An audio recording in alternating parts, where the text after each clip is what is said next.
Platform पर आप सभी का हार्दिक स्वागत है, अभिनंदन है। जय श्री कृष्णा, राधे राधे। हमारा टॉपिक चल रहा था अचल भी जानू और चल भी जानू।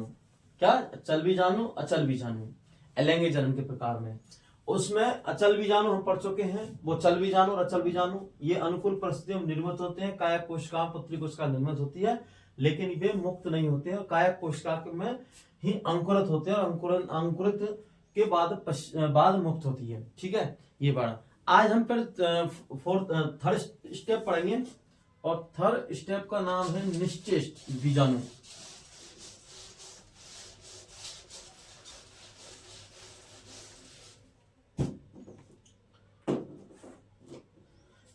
आप चैनल पर अगर नए हो तो वीडियो को सब्सक्राइब कीजिए चैनल को, और वीडियो को अधिक से शेयर करें जिससे अधिक बच्चे इसका लाभ ले सकें और अपना घर पर बैठकर 11th क्लास और प्लस नीट की तैयारी परिपक्व पूर्ण से कर सकें। ठीक है, तो लगाते हैं तीसरी हेडिंग सी, निश्चेष्ट बीजाणु।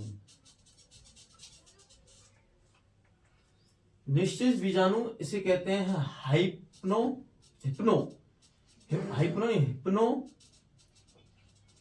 स्पोर्स।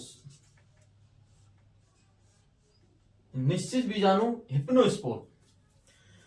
ये जो निश्चित बीजाणु होता है, इसमें क्या होता है, जो कायक कोशिका होती है, जैसे हमने आपको यूलोथेक्स की संरचना बनाई थी, उसमें ये आपको संरचना दिखाई थी, ये वाली, ये क्या है, कायक कोशिका है। क्या है, कायक कोशिका। तो इसमें जो निश्चित बीजाणु में क्या होता है इस अवस्था में, कि जो कायक कोशिका होती है, कायक कोशिका का अंदर जीव द्रव होता है। क्या होता है, जीव द्रव। तो इनमें से अगर ये कायक कोशिका निकालें तो कायक कोशिका का जीव द्रव होता है, और ये जीव द्रव सुकड़कर इसके चारों ओर, जो कायक कोशिका इसमें से, और कायक कोशिका का जीव द्रव होता है ये। अब ये कायक कोशिका का जीव द्रव होता है, ये सुकड़ जाता है। क्या करता है, सुकड़, और सुकड़ने के बाद में इसके चारों ओर मोटी भित्ति का आवरण बना लेता है। क्या कर लेता है, ये तो जीव द्रव है, और ये क्या है, मोटी भित्ति का आवरण बना लेता है, मोटी भित्ति का। इसी को हम कहते हैं निश्चित बीजाणु, इसी अवस्था को। क्योंकि इसमें जो कायक कोशिका है, ये क्या करती है, कायक कोशिका है, इसमें जो कायक कोशिका का जीव द्रव है, ये सुकड़ जाता है और मोटी, इसके चारों ओर मोटी भित्ति का निर्माण कर लेता है। क्या कर लेता है, मोटी भित्ति का। क्योंकि देखो इसमें एक पॉइंट है, इसमें निश्चित बीजाणु में, कि जैसे लिखते हैं फर्स्ट पॉइंट, इसका निर्माण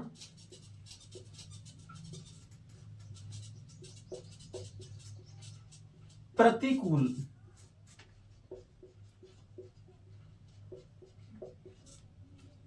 परिस्थिति में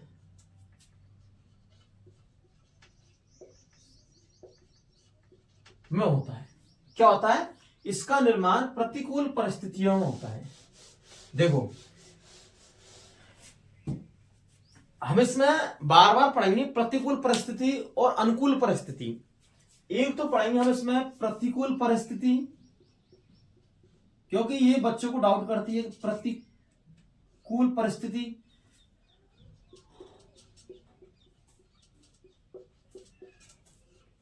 और एक है अनुकूल परिस्थिति।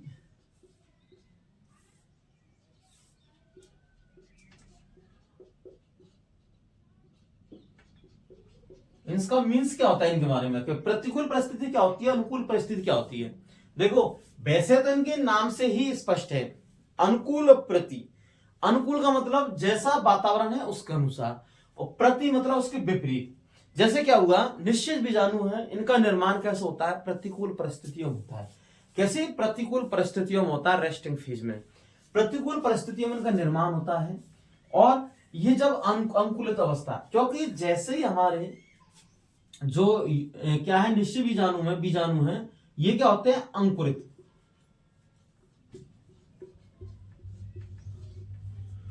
अंकुरित जब अवस्था आती है अंकुरन की, किसकी आती है, अंकुरित मतलब अंकुरन की अवस्था आती है, तो अंकुरन के समय जो अवस्था आती है इसे कहते हैं अंकुलन। और जब हमारा कोई बीजाणु लंबे समय तक प्रकृति में बना रहता है, क्या रहता है, बना रहता है, तो उस अवस्था को कहते हैं हम प्रतिकूल। जैसे ही उस बीजाणु को क्या है, जैसे ही बीजाणु को कोई अपने अनुसार अनुकूल परिस्थिति आती है तो यह अंकुरित हो जाता है। क्या होता है, अंकुरित। लेकिन अगर जब तक उसके अनुसार अनुकूल परिस्थिति नहीं आई तब तक क्या है, वह प्रतिकूल परिस्थितियों में रेस्टिंग फेज अवस्था में ये पड़ा रहता है लंबे समय तक, काफी समय तक। जैसे हमने माइक्रोस्पोर और जूस्पोर में देखा था। क्या देखा था, माइक्रोस्पोर और माइक्रो और मैक्रोस्पोर में। जो हमारा चल बीजाणु था हमारा जूस्पोर में, तो इसमें चल बीजाणु में इसमें हमने पढ़े थे दो। एक तो हमने मैक्रो जूस्पोर और एक वो माइक्रो और एक मैक्रो जूस्पोर, दो पढ़े थे हमने। जो चल बीजाणु में जूस्पोर में हमने दो पढ़े थे, मैक्रो और माइक्रो। इसमें क्या होता है, जो मैक्रो माइक्रो है इनमें रेस्टिंग फेज होता है। एक तो क्या है, जल में मुक्त होने के बाद में, जो माइक्रो जो जल में मुक्त होने के बाद में, और ये माइक्रो है ये क्या है 6 से 7-8 दिन के विश्राम अवस्था में जैसे उनकी अनुकूल परिस्थिति आती है। तो अगर नाम से स्पष्ट हुआ, प्रतिकूल और अनुकूल परिस्थिति का मतलब होता है कि जैसे कोई बीजाणु है उसको उसके अंकुरण का जैसे उसका वातावरण मिलता है उसे कहते हैं अनुकूल परिस्थिति। लेकिन उसका वातावरण नहीं है, वो प्रकृति में पड़ा है अभी रेस्टिंग फेज में, तो उस अवस्था को कहते हैं प्रतिकूल अवस्था, प्रतिकूल परिस्थिति। ठीक है, क्योंकि उसको लंबे समय तक। अब इसमें क्या है, निश्चित बीजाणु में क्या है, निश्चित बीजाणु इसका निर्माण प्रतिकूल परिस्थितियों में होता है। मतलब इसको अंकुरण का भी इसका समय नहीं है, टाइम पीरियड नहीं है इसका। किसका, जर्मिनेशन का, अंकुरण का। इसको अंकुरित होने में भी टाइम लगेगा। इसका या परिस्थिति इसकी नहीं है, परिस्थिति नहीं है तो इसमें क्या करेंगे, जो कायक कोशिका है, कायक कोशिका के चारों ओर इसका जीव द्रव है, इसका सुकड़ जाता है। क्या, जीव द्रव इसका सुकड़ जाता है और चारों ओर मोटी भित्ति का आवरण बनाता है। क्या बनाता है, मोटी भित्ति का। जिसको ये मोटी भित्ति का आवरण से मतलब है कि इसको लंबे समय तक प्रकृति में बना रहे, क्योंकि इसके अंदर कोई किसी प्रकार की क्षति ना हो, नुकसान ना पहुंचे, इसीलिए ये इसके चारों ओर ये बना रहता है। ठीक है, लिखते हैं इसमें कि इसका निर्माण प्रतिकूल परिस्थितियों में होता है। सेकंड पॉइंट, इसमें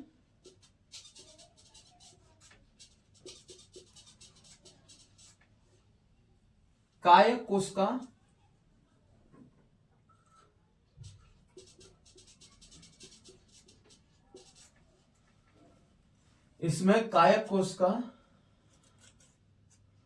का जीव द्रव, कायक कोशिका का जीव द्रव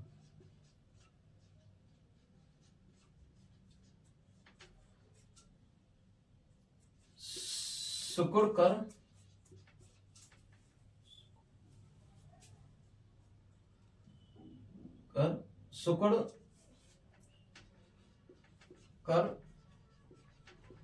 मध्य में इकट्ठा हो जाता है, मध्य में इकट्ठा हो जाता है। क्या होता है, इसके जो इसमें कायक कोशिका का जीव द्रव सिकुड़कर मध्य में इकट्ठा हो जाता है और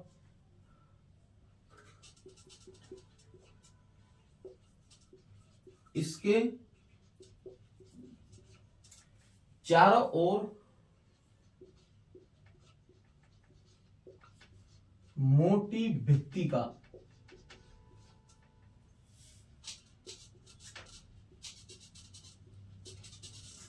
आवरण बन जाता है। चारों ओर मोटी भित्ति का आवरण बन जाता है। जैसे देखो, कायक कोशिका का जीव द्रव है, ये सिकुड़कर मध्य में इकट्ठा हो जाता है और इसके चारों ओर मोटी भित्ति का निर्माण होता है। ये तो हो गई मोटी भित्ति, जिससे आपको याद रहे।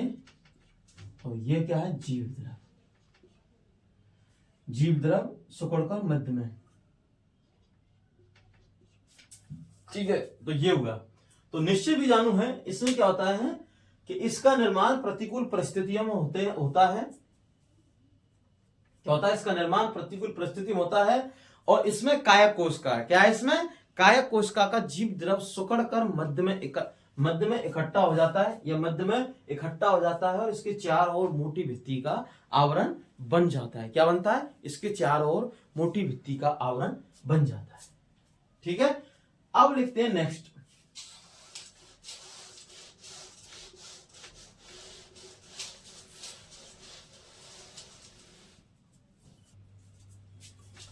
नेक्स्ट लिखते हैं इकाई नीट अवस्था। हमारी डी नंबर की है इकाई नीट अवस्था। कौन सी है?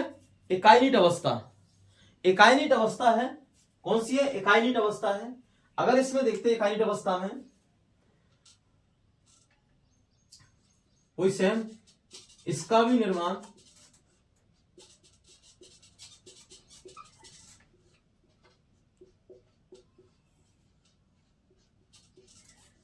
प्रतिकूल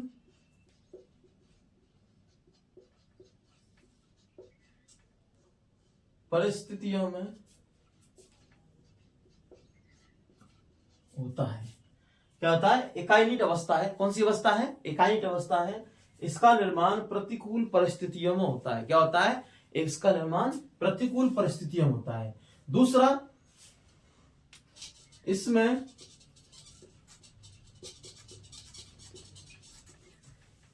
कायक कोशिका के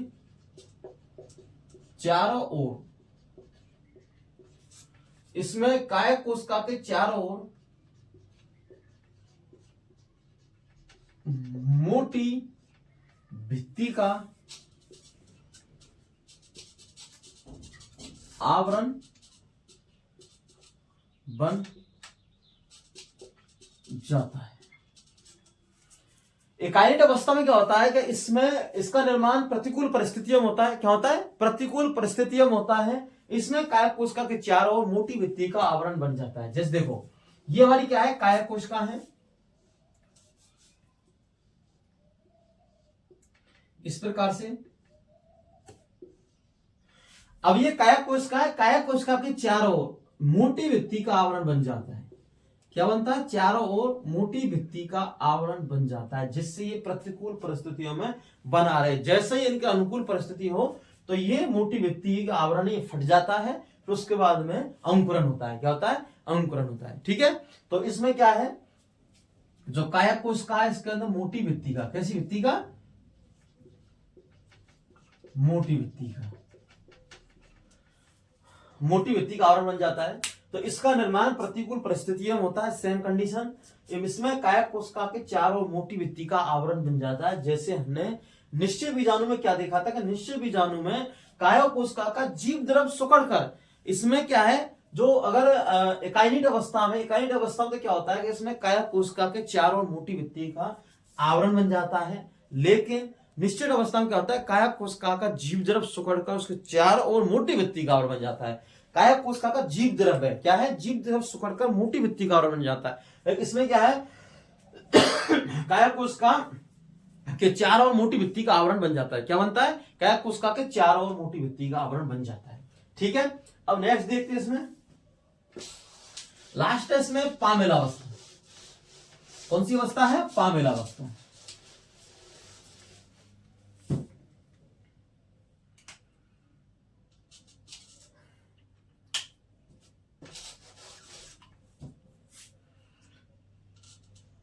ई नंबर की पामेला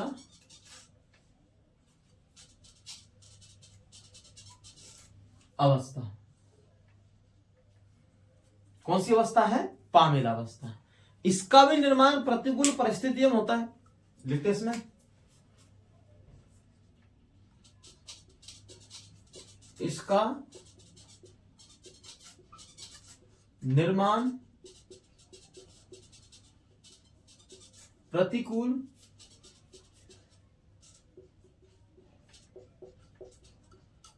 परिस्थितियों में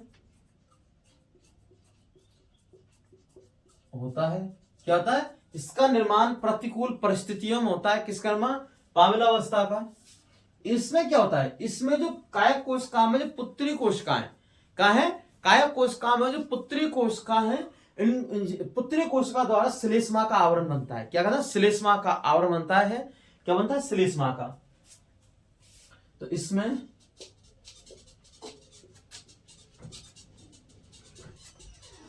कायक कोशिका के, कायक कोशिका में पुत्री कोशिका का निर्माण होता है।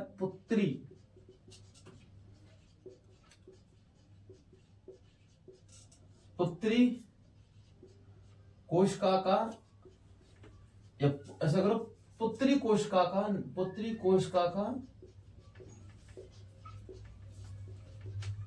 निर्माण होता है और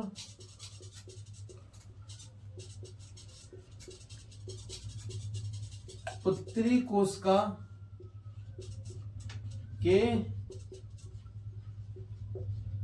चारों, और क्या है, और पुत्री कोशिका के चारों ओर श्लेष्मा का आवरण, श्लेष्मा का आवरण आ जाता है। क्या होता है, पुत्री कोशिका के चारों ओर श्लेष्मा का आवरण आ जाता है, या श्लेष्मा का आवरण, श्लेष्मा का आवरण आ जाता है। क्या था, श्लेष्मा का आवरण आ जाता है, जो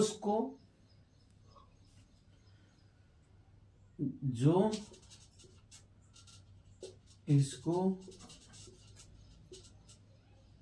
रक्षात्मक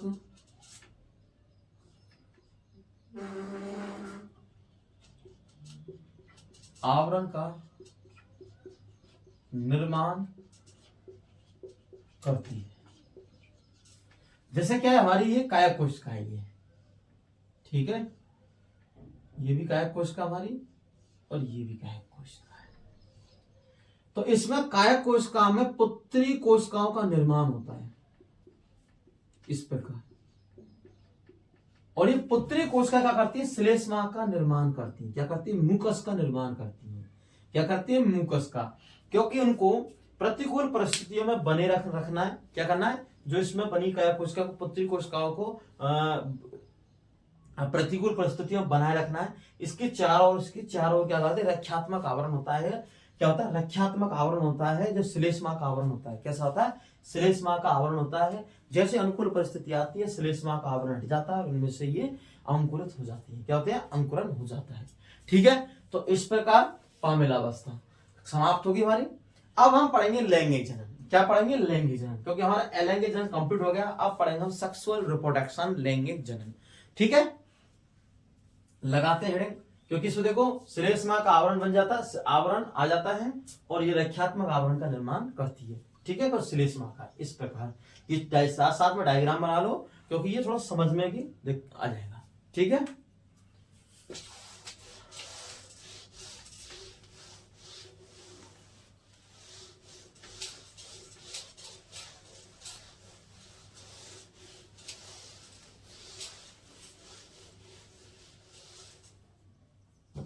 लगाते हैं एसेक्सुअल रिप्रोडक्शन, लैंगिक जनन।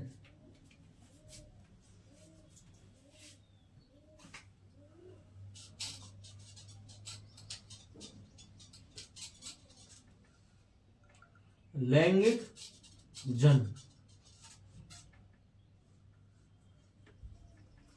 क्या बनाते हैं, हम लैंगिक जनन बनाते हैं। लैंगिक जनन के बारे में पढ़ते हैं। तो इसमें जो लैंगिक जनन है, किसके बारे में पढ़ते हैं, लैंगिक जनन के बारे में।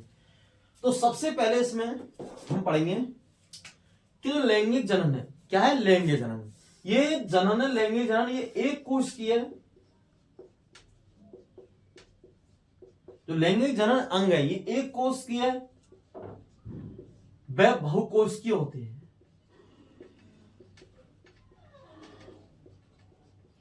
कैसे होते हैं, एक कोश की है, वह बहुकोशिकीय होते हैं ये। दूसरी, जो नर जननांग है, नर जननांग, इसका निर्माण कहां होता है, पुधानी में। कहां होता है, पुधानी में। और मादा जननांग है, क्या है, मादा जननांग, इसका निर्माण होता है स्त्री धानी में। कहाँ होता है, स्त्री धानी में। ये एक कोष के बहुकोष के जननांग होते हैं। कौन से, एक कोष के बहुकोष के होते हैं। और नर जननांग का निर्माण पुधानी में और मादा जननांग का मतलब स्त्री धानी में। और इनके बाद युग्मक, युग्मक बनता है, क्या बनता है, युग्मक, युग्मक बनता है युग्मक धानी में। ऐसी जो नर जननांग है पुधानी और स्त्री धानी में, तो इसी प्रकार से युग्मक बनता है युग्मक धानी में। क्या बनता है, युग्मक धानी में। अगर इसमें और इसमें युग्मक के निषेचन के पश्चात, क्या किसके बाद, फर्टिलाइजर निषेचन,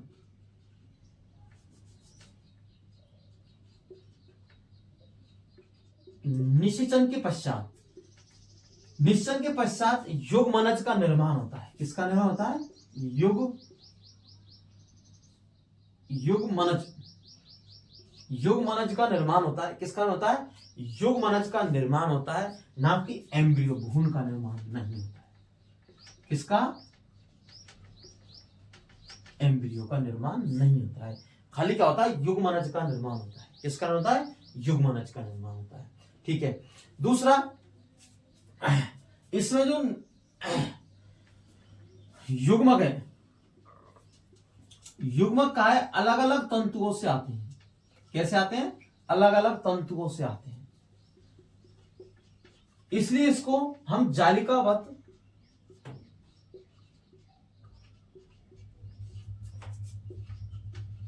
प्रकार का जनन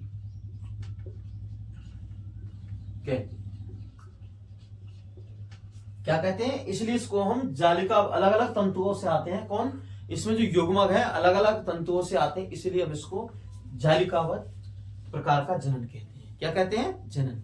लैंगिक जनन, इसमें जो लैंगिक जनन है, कैसा, इसमें जो लैंगिक जनन है,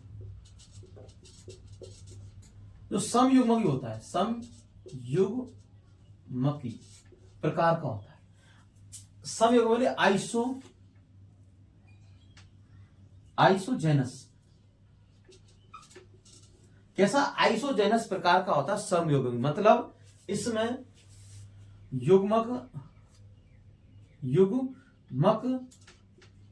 आकार में तो समान, कैसे होते हैं, आकार में तो समान होते हैं, लेकिन क्या होते हैं, आकार में तो उसमें समान होते हैं, लेकिन व्यवहार में भिन्न भिन्न, मतलब अलग अलग होते हैं। क्या होते हैं, आकार में तो समान होते हैं, लेकिन भिन्न व्यवहार में भिन्न भिन्न होते हैं। ठीक है। तो इसमें हम देखते हैं, दो बार फिर से रिपीट करते हैं। एक कोशिकीय बहुकोशिकीय जननांग पाए जाते हैं। इसमें जो लैंगिक जनन है, एक कोशिकीय व बहुकोशिकीय। नर जननांग पुधानी कहलाते हैं और मादा जननांग स्त्री धानी कहलाती है। ठीक है। युग्मक का निर्माण युग्मक धानी में होता है। किसमें होता है, युग्मक धानी में होता है। और निषेचन के पश्चात युग्मनज का निर्माण होता है। किसका होता है, युग्मनज का, ना कि एम्ब्रियो, भ्रूण का निर्माण होता है। ठीक है। और इसमें जालिकाबद्ध प्रकार का जनन पाया जाता है। कैसे पाया जाता है, जालिकाबद्ध प्रकार का जनन पाया जाता है, क्योंकि इसमें युग्मक अलग अलग तंतुओं से, एक विभेद तंतु प्लस और एक विभेद तंतु माइनस से। ठीक है। एक, और इसमें लैंगिक जनन समयुग्मकी प्रकार का पाया जाता है। कैसा पाया, समयुग्मकी, मतलब आइसोजीनस प्रकार का, क्योंकि ये इसमें क्या होता है, युग्मक आकार में तो समान होते हैं, लेकिन व्यवहार में भिन्न भिन्न होते हैं, अलग अलग होते हैं। ठीक है। लिखते हैं इसमें,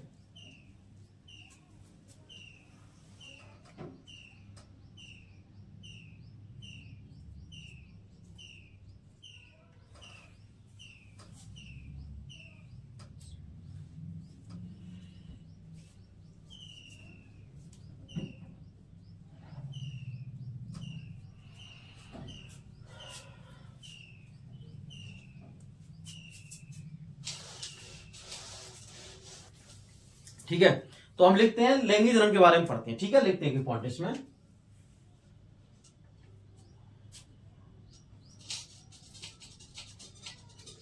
इसका निर्माण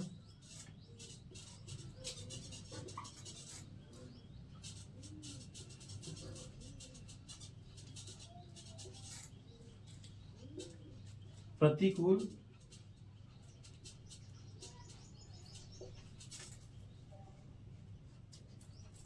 परिस्थितियों में होता है।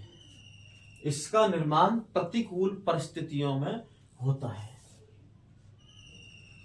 लैंगिक अंग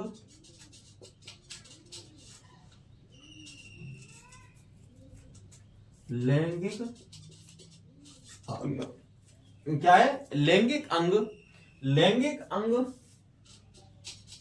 एक कोशिकीय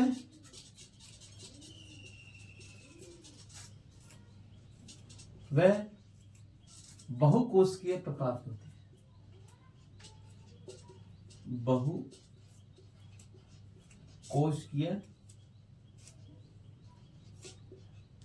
प्रकार के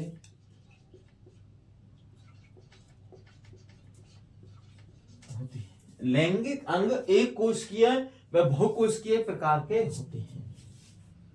नेक्स्ट पॉइंट, नर जननांगों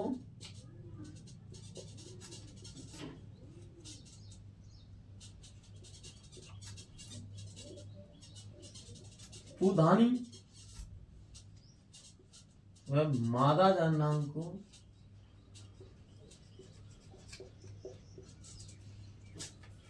नर जननांग को पुधानी व मादा जननांग को स्त्रीधानी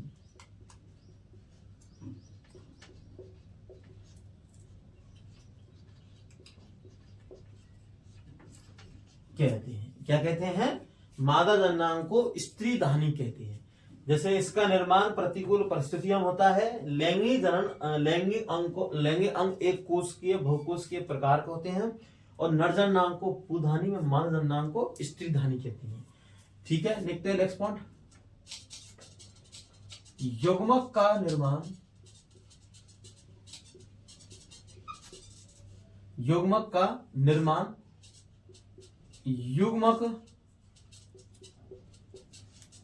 धानी में होता है। क्या होता है? युग्मक का निर्माण युग्मक धानी में होता है। क्या होता है? युग्मक का निर्माण युग्मक धानी में होता है। क्या होता है? जो युग्मक है, युग्मक का निर्माण किसमें होता है? युग्मक धानी में होता है। ठीक है, नेक्स्ट पॉइंट लिखते हैं, युग्मक धानी में होता है। निषेचन के पश्चात किसमें? निषेचन के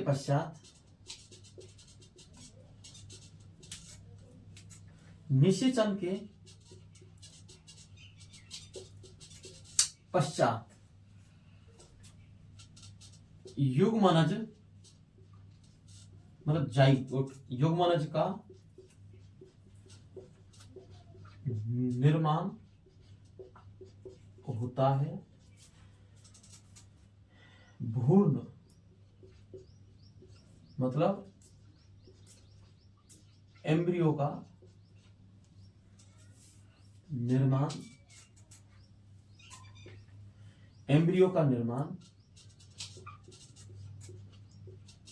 नहीं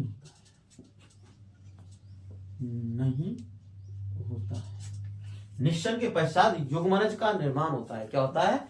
निषेचन के पश्चात युग्मनज का निर्माण होता है, मतलब भ्रूण, लेकिन भ्रूण का निर्माण नहीं होता है। युग्मनज का तो निर्माण होता है लेकिन भ्रूण का निर्माण नहीं होता है, एम्ब्रियो का निर्माण नहीं होता है।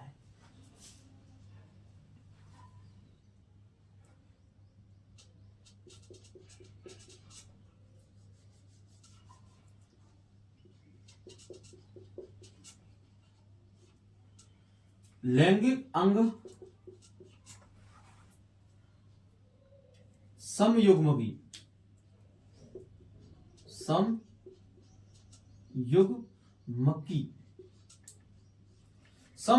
समयुग्मकी का मतलब होता है आइसोजेनस।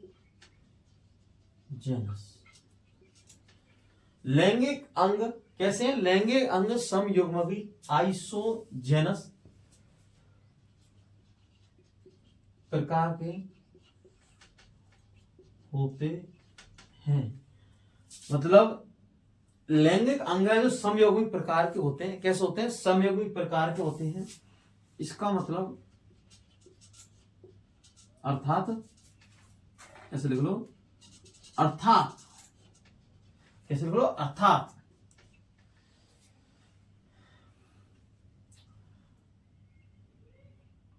ये आकार में तो समान होते हैं, आकार में तो समान होते हैं, किंतु व्यवहार में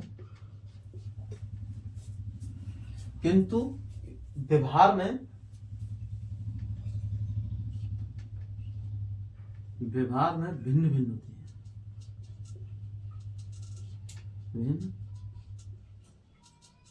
भिन्न भिन्न होते हैं, किंतु व्यवहार में क्या होते हैं, भिन्न भिन्न होते हैं। नेक्स्ट पॉइंट लिखते हैं इसमें क्या होता है, जो युग्मक होता है, युग्मक अलग अलग तंतुओं से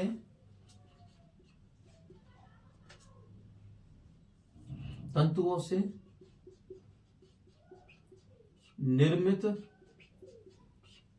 होता है। क्या होता है, युग्मक अलग अलग तंतुओं से निर्मित होता है, इसलिए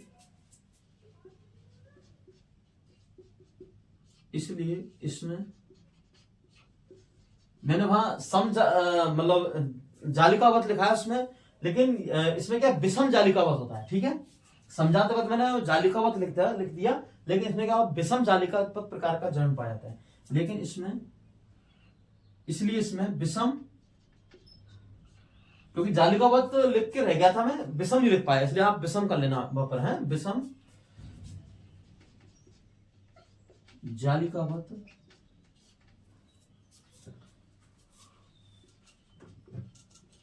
प्रकार का जनन होता है। ठीक है, तो उसमें विषम जालिका, विषम मतलब अलग अलग, जैसे जालिकाबद्ध प्रकार का तो जनन पाया जाता है, लेकिन उसमें कैसा, सम नहीं, विषम प्रकार का। विषम का मतलब एक तो विभेद तंतु प्लस वाले और दूसरे क्या है, माइनस वाले। तो जो अलग अलग होगी नहीं, विषम मतलब अलग अलग, एक तो विभेद तंतु है प्लस और एक है विभेद तंतु माइनस, अलग अलग। अभी पूरा चार्ट बनाएंगे।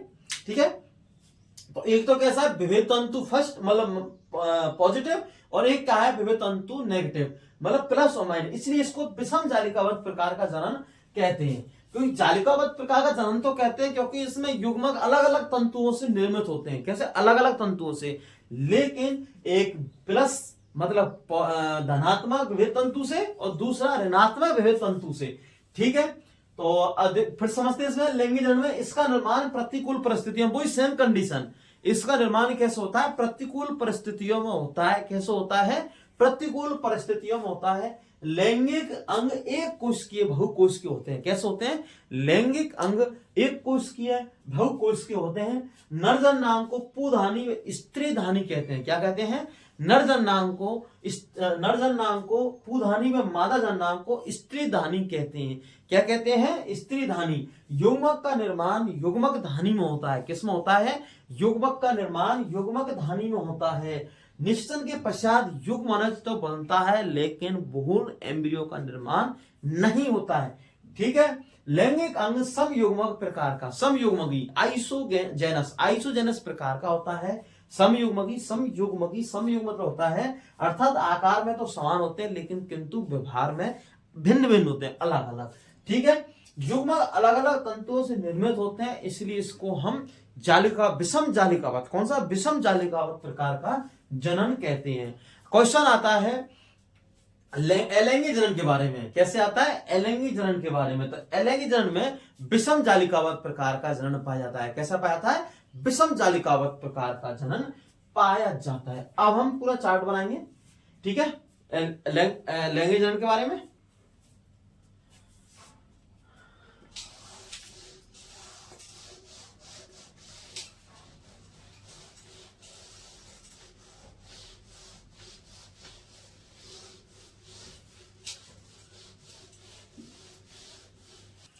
लैंगिक जनन में एक तो पीढ़ी एकांतरण पाया जाता है। कैसे पाया जाता है, पीढ़ी एकांतरण मतलब गुणित, दोगुणित और अगुणित। जैसे एक तो पाया जाता है एगुणित मतलब एन, फिर उसके बाद में दोगुणित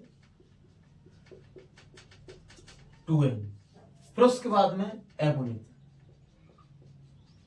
मतलब n, मतलब इसमें n 2n n 2n प्रकार था। तो गुणित 2 गुणित n, क्योंकि इसमें क्या पाए थे 2n प्रकार का, ठीक है। तो इसलिए इसको पीढ़ी, इसमें पीढ़ी का अंतर पाए थे। अब बनाते हैं इसका लैंगिक अंतर।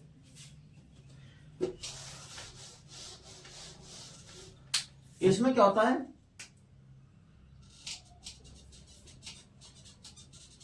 विभेद तंतु, कैसा विभेद तंतु प्लस और विभेद तंतु माइनस, विभेद तंतु माइनस।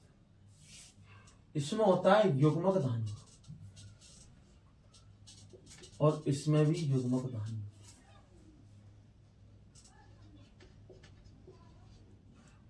क्योंकि युग्मक धानी के अंदर क्या बनता है, मैंने लिखाया था युग्मक का निर्माण होता है। कैसे होता है युग्मक का निर्माण? युग्मक धानी में होता है युग्मक, और युग्मक होते हैं हमारे ये जो ए, ठीक है, दो कसाविका युग्मक, ठीक है, युग्मक।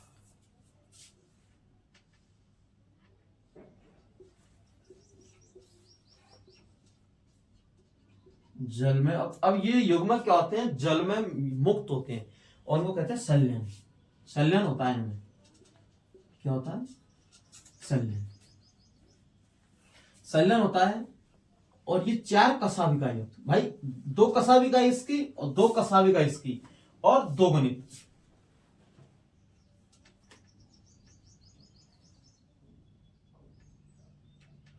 चार कसाविका, एक तो 2 कसाविका इसकी और 2 कसाविका, तो 4 कसाविका युक्त 2n बनता है। कैसे बनता है 2n, और इसमें होती है 4 कसाविका, 4 कसाविका, 4 कसाविका। इसको कहते हैं जाइगोस्पोर,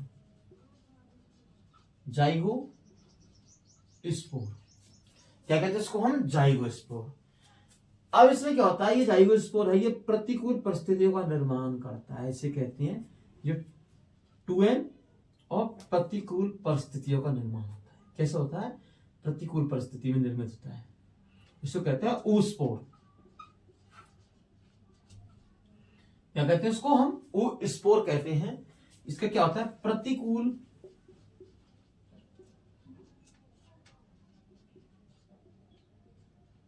परिस्थिति, जिसे कहते हैं रेस्टिंग फेज, क्या कहते हैं इसको रेस्टिंग फेज, प्रतिकूल परिस्थिति, इसको कहते हैं ऊस्पोर। अब इसमें क्या होता है, मियोसिस होता है, इसकी जो प्रतिकूल परिस्थिति है इसके ऊपर चारों आवरण पाया जाता है, और इसे कहते हैं ऊस्पोर। क्या कहते हैं ऊस्पोर। अब इसमें मियोसिस होता है, क्या होता है मियोसिस, और मियोसिस के बाद में इसमें बनते हैं जूस्पोर।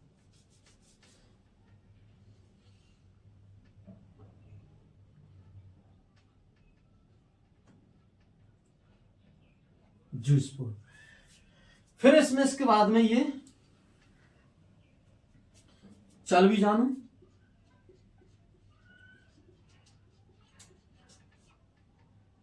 युक्त, इसको बोलते हैं हम पॉजिटिव विभेद तंतु,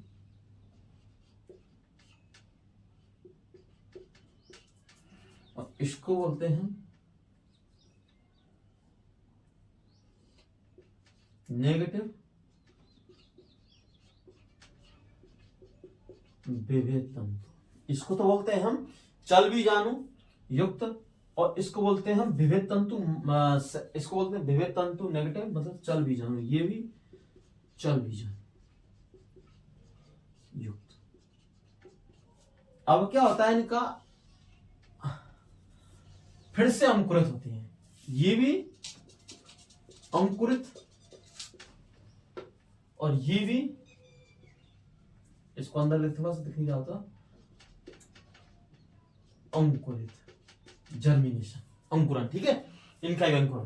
तो ये क्या है हमारा, कौन सा है, लैंगिक जनन है। क्या लैंगिक जनन का, लैंगिक जनन है। इसमें क्या होता है, विभेद तंतु प्लस और इसमें विभेद तंतु माइनस। फिर उसमें विभेद तंतु युग्मक धानी का निर्माण होता है, इसमें भी युग्मक धानी का निर्माण होता है।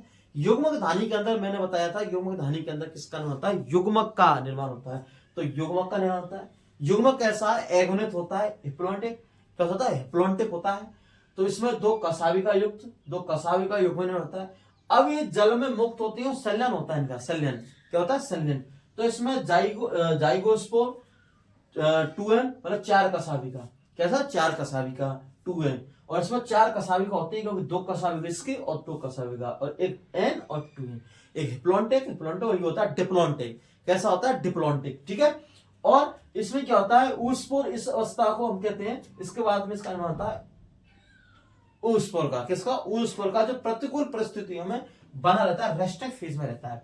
जैसे इसमें मियोसिस होता है, कैसा मियोसिस होता है, मियोसिस, तो इसके बाद में इसमें जूस्पोर बनते हैं, किसका बनते हैं, जूस्पोर चलबीजाणु, और ये चलबीजाणु विभेद तंतु फर्स्ट, फिर ये अंकुरित होते हैं बाद में, फिर ये विभेद तंतु बना लेते हैं। इसी प्रकार का चल रहता है। तो इसमें देखो पहले क्या था, n, फिर 2n, कैसा 2n, फिर इसके बाद में n, मियोसिस के बाद में ये n हो जाता है, ठीक है, क्योंकि 2n फिर इसके बाद में n।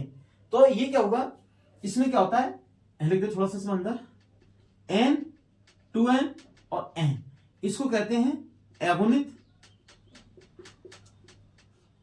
दोगुणित मतलब डिप्लॉन्टिक, फिर एगुणित, फिर उसके बाद में दोगुणित, हिप्लॉन्टिक, फिर डिप्लॉन्टिक। इसमें एकांतर मतलब पीढ़ी एकांतर पाया जाता है। पीढ़ी एकांतर मतलब एक के बाद एक एकांतरण, ठीक है। 2n n 2n n, diplontic, वो आप देखने, देखो विभेद तंतु फर्स्ट, विभेद तंतु प्लस, विभेद तंतु माइनस, युग्मक धानी का निर्माण होता है। इसमें भी युग्मक धानी का निर्माण होता है, और इसमें युग्मक का निर्माण होता है, इसमें युग्मक n होते हैं, हिप्लॉन्टिक होते हैं, ठीक है। और इसके बाद में जल में मुक्त होते हैं और संलयन होते हैं, क्योंकि इसमें जल में अवस्था पड़ती है, इसको अंकुरन के लिए, किसके लिए, संलयन के लिए इसमें जल में अवस्था पड़ती है, संलयन के लिए, ठीक है। तो इसमें 4 कसाविका और जाइगोस्पोर बोलते हैं इसको, हम क्या बोलते हैं, जाइगोस्पोर बोलते हैं, 4 कसाविका। फिर उसमें ऊस्पोर, ये संरचना बनती है, ऊस्पोर प्रतिकूल परिस्थिति में बना रहता है, इसके चारों ओर आवरण बन जाता है। और फिर उसमें होता है मियोसिस, क्या होता है, मियोसिस होता है, मियोसिस उसके बाद में इसमें जूस्पोर निर्माण होता है, क्या होता है, जूस्पोर का निर्माण होता है। फिर विभेद तंतु माइनस और विभेद तंतु अलग अलग हो जाते हैं, फिर इनका अंकुरन, अंकुरित होते हैं, क्या होते हैं, अंकुरित के बाद में फिर विभेद तंतु माइनस, ये विभेद तंतु माइनस बनाता है, ये विभेद तंतु फिर पॉजिटिव बनाता है, फिर दोबारा से निर्माण होता है। तो इसमें क्या होता है, लैंगिक जनन में पीढ़ी एकांतरण, ठीक है। इसमें कई जगह है लिख जाए रेड पेन से अलग लिखिएगा,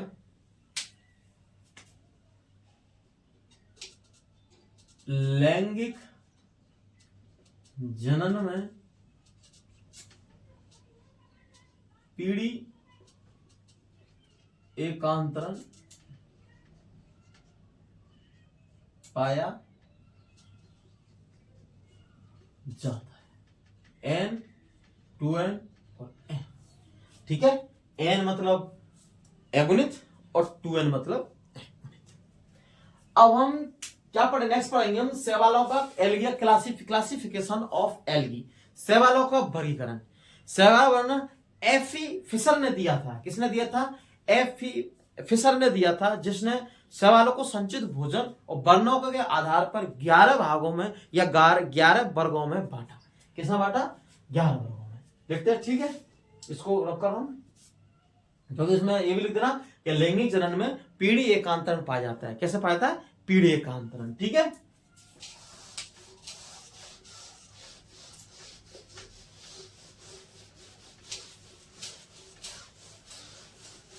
ठीक है, फिर हम लिखते हैं, नेक्स्ट चलेगा हमारा heading classification of algae.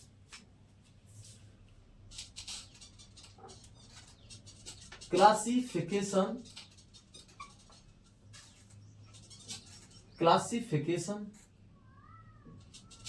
Of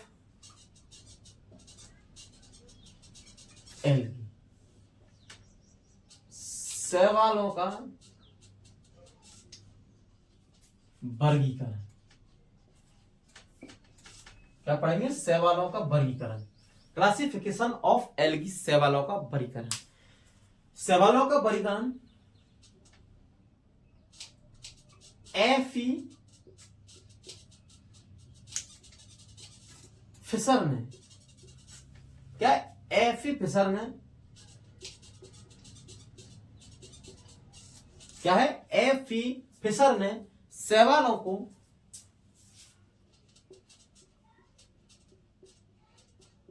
संचित भोजन, क्या फूड स्टोरेज व पिगमेंट मतलब बर्नक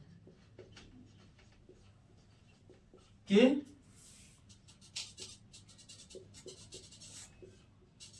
आधार पर 11 वर्गों में, क्लासों में बांटा।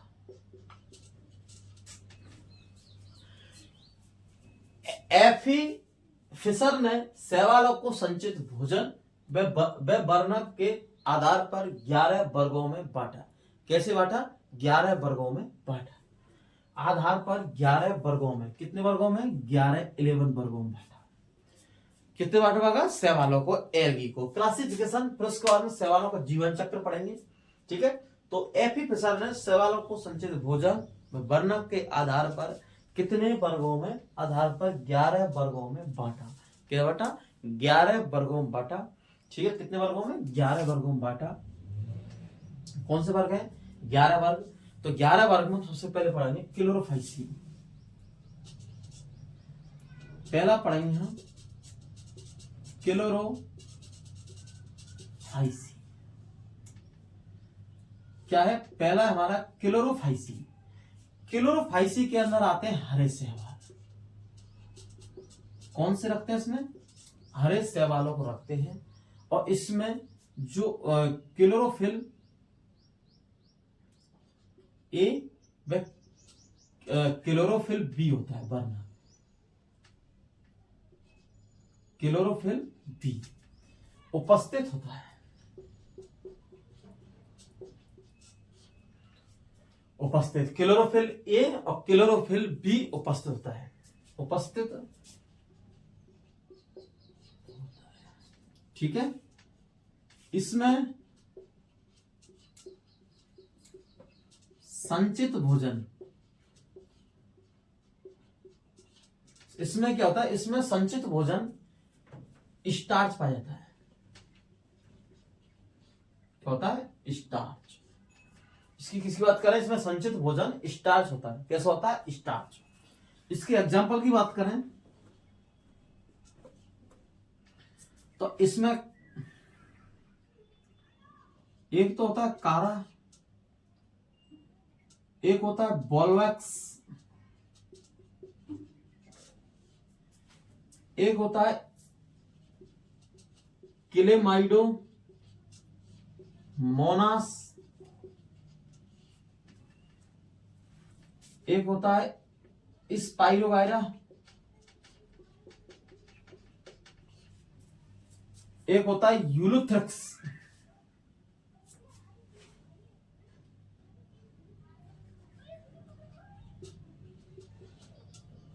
यूलोथ्रिक्स कौन सा आता है? यूलोथ्रिक्स। कारा, बॉलवैक्स, क्लेमाइडो मोनास, यूलोथ्रिक्स।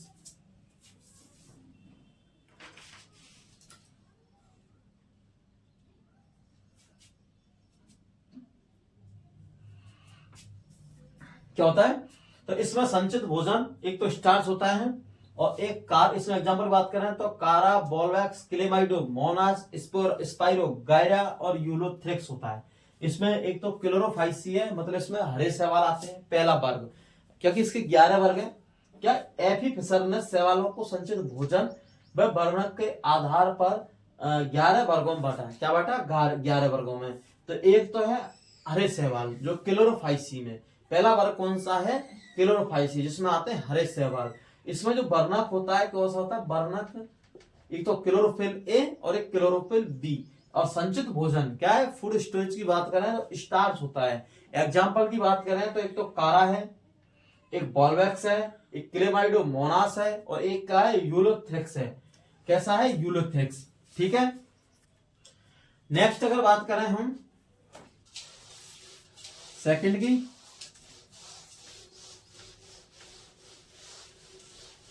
तो जेंथोफाइसी कौन सा है, नेक्स्ट है हमारा वर्ग जेंथोफाइसी। सेकंड है जेंथोफाइसी।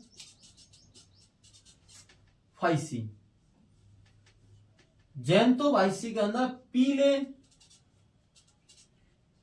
भूरे शैवालों को रखते हैं। क्या रखते हैं, पीले भूरे शैवाल आते हैं। क्या आते हैं, पीले भूरे शैवाल आते हैं इसके अंदर। जेंथोफाइसी के अंदर पीले भूरे शैवाल आते हैं। अगर वर्णक की बात करें तो क्लोरोफिल ई। कौन सी बात करें, वर्णक की बात करें तो क्लोरोफिल ए उपस्थित होता है। और ऐसे एग्जाम्पल की बात करें, एग्जाम्पल की इसमें तो बॉकेरिया। कौन सा होता है, बॉकेरिया। चैनल को अधिक से अधिक सब्सक्राइब कीजिए और अधिक से अधिक शेयर कीजिए इसको और जन जन तक इसको पहुंचाइए। ठीक है।